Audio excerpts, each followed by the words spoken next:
کسی کے دروازے پہ ایک نہر ہو یا ندی ہو، تو نبی نے فرمایا کسی کے دروازے پہ نہر ہو تو یہاں نہر کا مطلب یہ ہے کہ ایک مثال دی گئی، نہر ہی نہ ہو بولے کچھ بھی ہو، یا وہ اپنے گھر پہ ہی اپنے نل پہ اپنے نہانے والے غسل خانے میں اگر روزانہ 5 وقت نہاتا ہے تو اس کے جسم پر کوئی میل باقی رہ سکتا ہے؟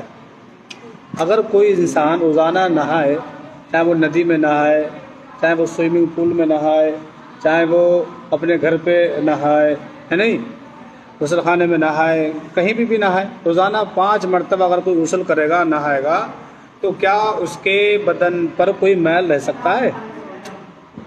تو یہ ظاہر سی بات ہے، جب کسی سے آپ پوچھیں گے تو وہ یہی کہے گا کہ 5 ٹائم نہانے والا 5 وقت تو ویسی میل سے صاف رہے گا۔ تو صحابہ نے عرض کی، نبی پاک نے پوچھا تو صحابہ نے عرض کی، یا رسول اللہ جب 5 ٹائم کوئی نہائے گا تو ظاہر سی بات ہے کہ اس کے بدن پر کوئی میل باقی نہیں رہ سکتا۔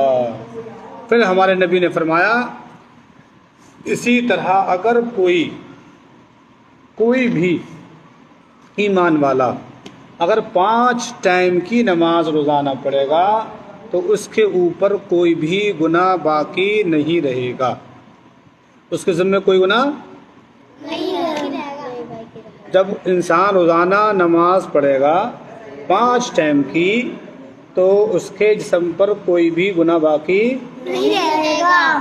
جیسے نہانے سے 5 ٹائم میل ختم ہو جاتا ہے، اسی طرح 5 ٹائم کی نماز پڑھنے سے سارے گناہ ختم ہو جاتے ہیں۔ گناہ صغیرہ، سارے گناہ صغیرہ ختم ہو جاتے ہیں۔ سمجھ آگئی بات؟ تو نماز جب آپ پڑھیں گے تو آپ کے گناہ معاف ہو جائیں گے۔ جی، جب کوئی فجر کی نماز پڑھتا ہے تو ظہر تک